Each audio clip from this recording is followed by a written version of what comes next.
La série documentaire de plein air du Haut-Désert vous est présentée par le magazine Découverte grâce à la collaboration de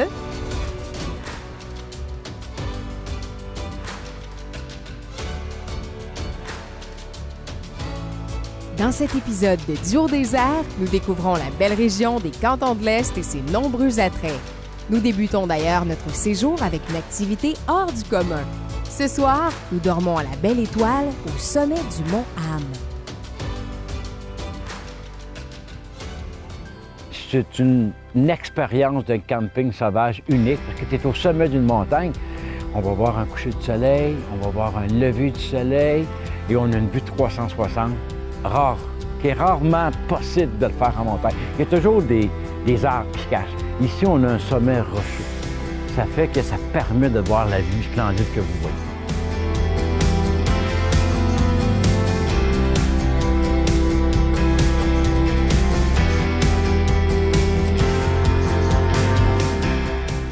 C'est rare qu'on peut faire quand même du camping dans un aspect tout à fait sauvage au-dessus Oui, de puis sauvage, puis en plus, les gens, il faut qu'ils montent leur matériel, leur tente. Il n'y a pas de moyen de monter au sommet autre que par nos jambes.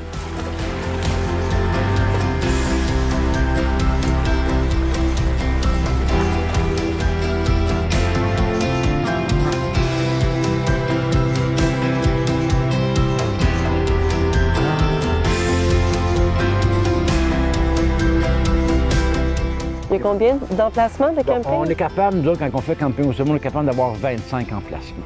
Et d'ici une couple d'années, le Mont-Ham va développer encore.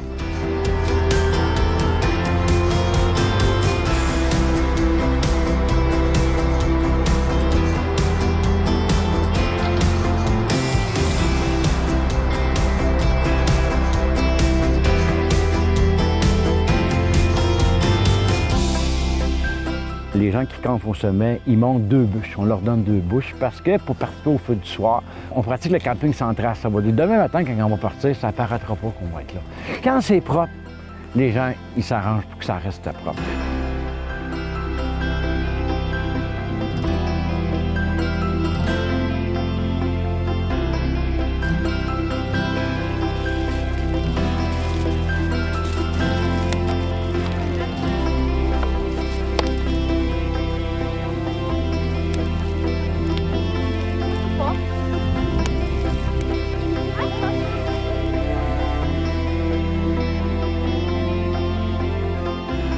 On est chanceux, on a une belle clientèle. Les filles sont belles, les gars sont beaux, ils sont en forme, ils sont en santé. On est privilégiés de travailler dans un parc comme ça.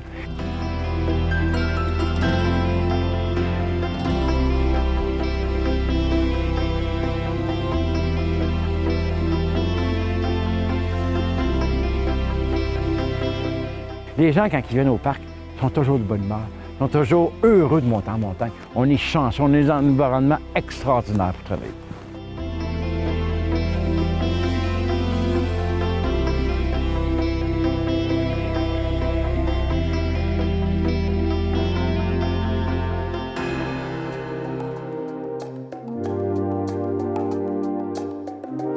Ce matin, on a réussi à se lever à 4h30. J'y croyais pas. Ouais, pour voir le lever du soleil, c'était magnifique. Ouais. Puis il n'y avait aucun nuage, la ligne était rose, il y avait un super de beau dégradé. C'était beau, ça. Ouais. Et puis on a même pu faire du yoga, dis donc. Oui, c'est Regarde vrai, ça. merci. Ouais, Merci ben, pour je ta t'en petite prie. séance de yoga. Non, c'était chouette, là. C'était vraiment bien agréable. Ouais, puis regarde, là, on est à l'abri du vent, avec le soleil qui se lève ici. Là, c'était comme parfait. On avait la main tendue vers le soleil, avec le sentait- soleil qui nous chauffait le visage, c'était Ah. magnifique. D'être relié comme ça à la terre aussi, là, c'était comme... ouais.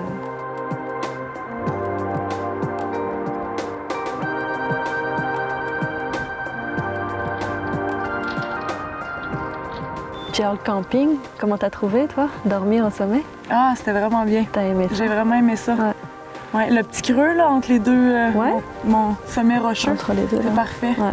On est bien placés, là. Hein? Ouais. Ça fait comme un petit cercle intime, en même temps on est toutes proches. C'est invitant. Oui, c'est invitant, c'est confortable. C'est Ça fait faisable. longtemps, depuis mon enfance, que je viens au Mont-Ham, puis c'est hier la première fois que j'ai dormi au sommet. Mais moi aussi. Fait que c'est une autre perspective de la montagne que je connaissais pas malgré toutes ces années. Ouais. Non, c'est bien de pouvoir le faire, là. À c'est sûr que c'est un petit peu plus froid. On est au vent, on est dans une montagne. Il fait 22 en bas, il fait 12 en haut, mais ça reste une expérience unique parce que tu as un sommet. Puis quand on a un sommet, quand tu as une vue de 360 degrés, c'est un créneau qui est authentique, qui est naturel puis qui est unique.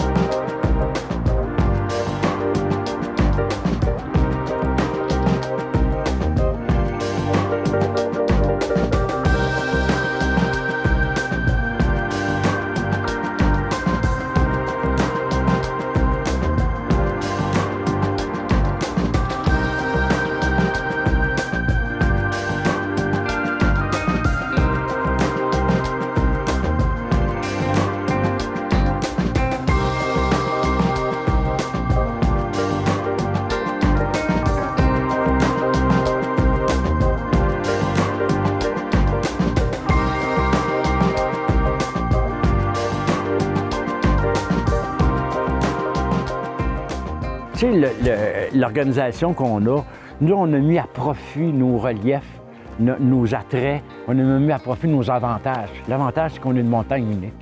On en profite, on fait des activités autour de ça. On ne sera jamais les meilleurs en ski de fond, on ne sera jamais les meilleurs en vélo de montagne, mais on va toujours être la seule plus belle des petites montagnes qui permet le camping au sommet.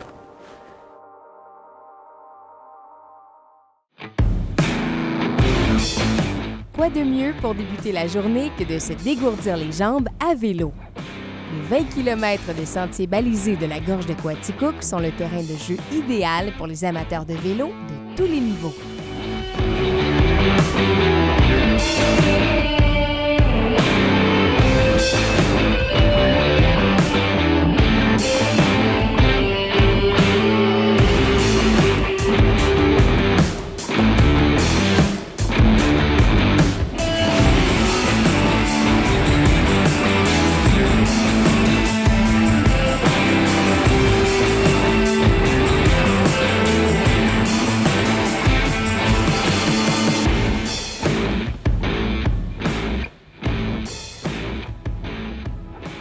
En plus de ses sentiers de vélo, la gorge de Coaticook offre aussi aux visiteurs la chance de découvrir son parc à travers quelques randonnées. En bonus, pourquoi ne pas en profiter pour traverser le plus long pont suspendu pour piétons en Amérique du Nord?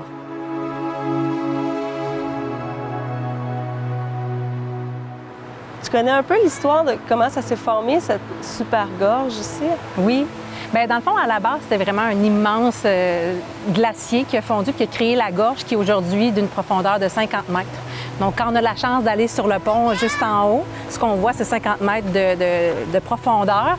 Fait que c'est intéressant à voir de jour comme de soir, mais tout ça à partir d'un glacier qui a fondu. C'est ça. Mais c'est sûr que le plus populaire, ça reste la traversée du pont. Les gens veulent faire le sentier avec le pont, fait que c'est vraiment un bel attrait.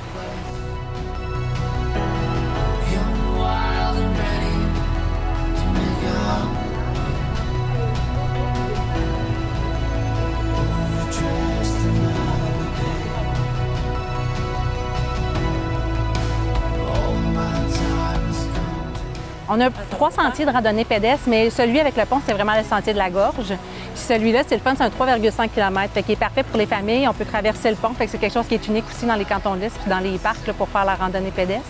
Puis sur ce sentier-là, dans le fond, comme on le fait un petit peu ce matin, c'est-à-dire que là, on a vu la grotte, on a vu aussi les cascades, tout ça, mais il faut traverser le pont pour avoir accès à cette belle vue-là.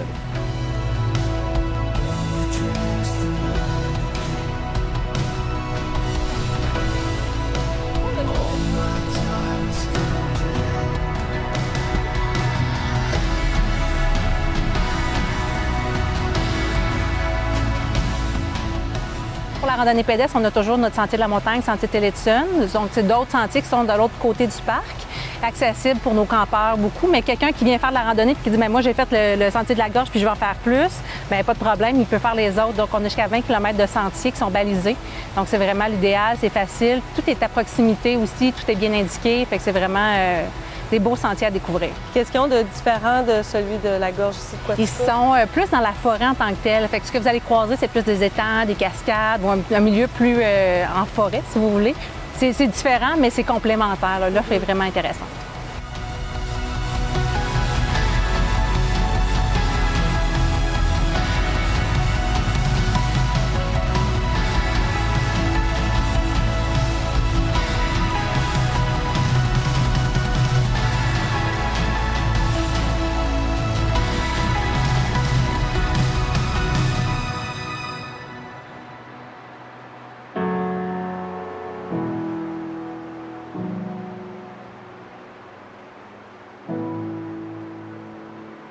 puis des fois, les gens autour ont entendu parler de l'affaire de lumière, l'affaire La Patente, il y a des lumières, il y a quelque chose. Bien, c'est, dans le fond, Foresta Lumina au parc de la Gorge de Quaticook. Il y a une histoire. Il y a une histoire, c'est ça. Puis c'est, dans le fond, Margaret, qui a vécu autour de la forêt depuis des décennies, elle a un don, c'est de voir les créatures magiques. Donc, c'est pour ça que dans votre parcours, vous allez voir le diable, la créature, vous voyez les fées, parce que vous voyez, dans le fond, les créatures qu'elle voit. Fait que quand vous entrez dans ce monde-là, c'est toutes ces créatures-là que vous allez rencontrer. C'est un 2,6 km. Fait que c'est quand même pas très long. Puis il y a plusieurs zones qui sont super intéressantes. C'est des vidéos. Fait que c'est dans le fond du mapping sur des arbres.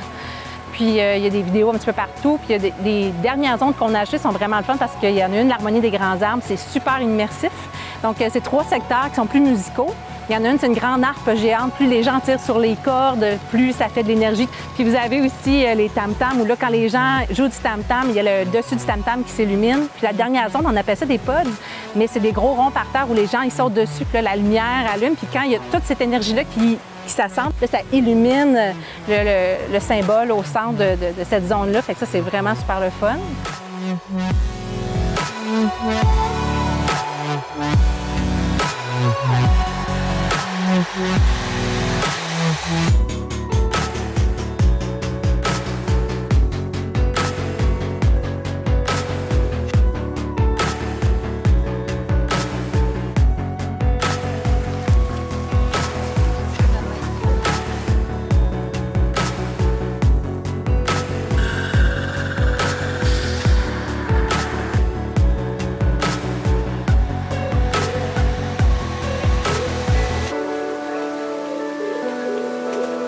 Foresta Lumina est souvent dans les tops là, pour être cité, puis des recommandations de quoi faire, le road trip à faire, exemple, pour dans les cantons de l'Est, bien, L'incontournable. L'incontournable des cantons de l'Est, exactement.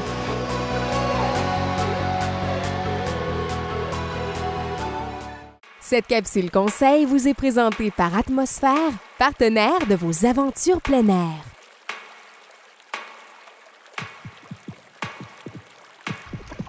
La planche à pagaie a connu une croissance fulgurante les dernières années. C'est une super belle activité à faire sur l'eau.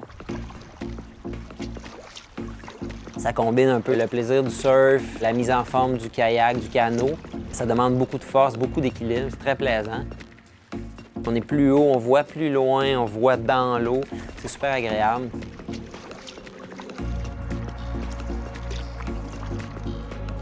Il y a différents types de planches qui existent. Donc, évidemment, la planche gonflable est très connue. Plusieurs avantages.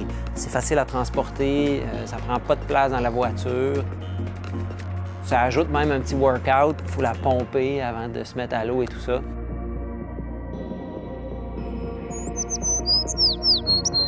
Par contre, la planche rigide reste, dans la plupart des conditions, la plus performante. Ça surfe mieux, ça glisse mieux sur l'eau. Il faut choisir une planche qui est en fonction de notre poids. Après ça, la largeur va avoir un impact au niveau de la stabilité. Donc, si on sait qu'on est moins habile avec une planche, tout ça, on peut choisir une planche qui est un peu plus large.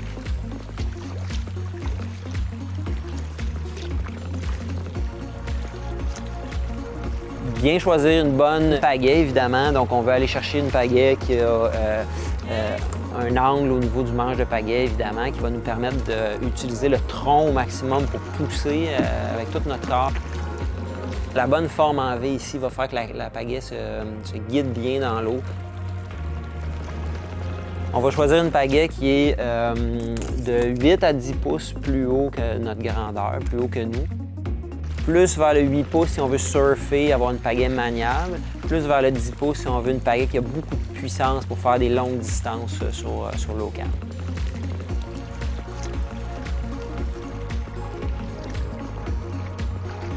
On va prendre une veste qui est un peu comme le kayak, très ergonomique, courte, compacte, dans laquelle on va se sentir bien. On doit avoir notre veste sur nous ou à bord de l'embarcation pour être légal là, sur le plan d'eau.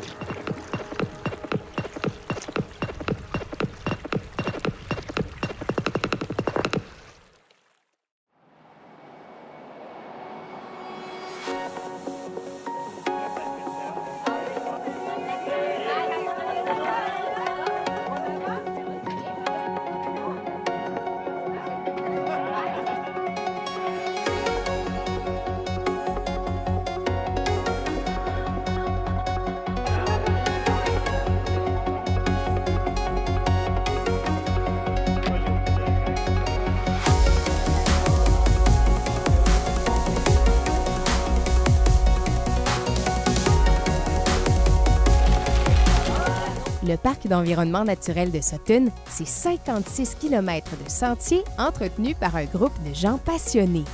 Aujourd'hui, nous attaquons l'ascension du mont Sutton, une montagne tout aussi palpitante en hiver qu'en été. Dans les sentiers, on voit souvent PEN, c'est écrit PEN, ça veut dire quoi?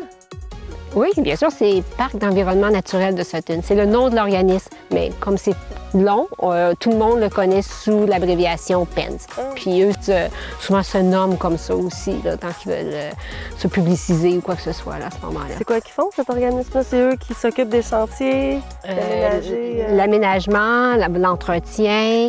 Ils ont quand même aussi un rôle d'éducation. Peut être de développement de nouveaux sentiers.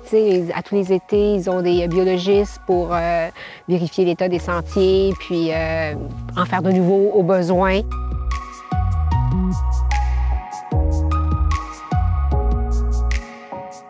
Ouais. C'est le fun parce qu'on peut faire du camping aussi. Dans le fond, ils permettent de faire oui, exactement. On demande quand même de réserver. C'est quand même contrôlé pour s'assurer que notre environnement reste aussi beau, puis protégé, puis qu'on le respecte. Mais donc, il y a une réservation qui peut se faire. Mais oui, il y a des endroits avec table de pique-nique, espace pour faire un feu également. Fait que c'est relativement assez facile.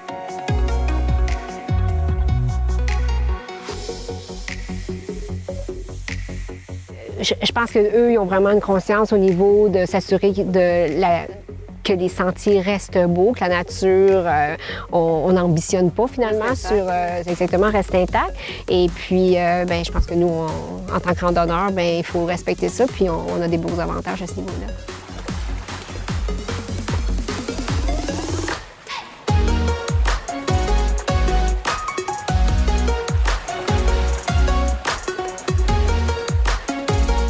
Avant la fin de la journée, nous devons absolument passer au Diable Vert pour faire l'essai des vélos volants, une activité unique au Canada.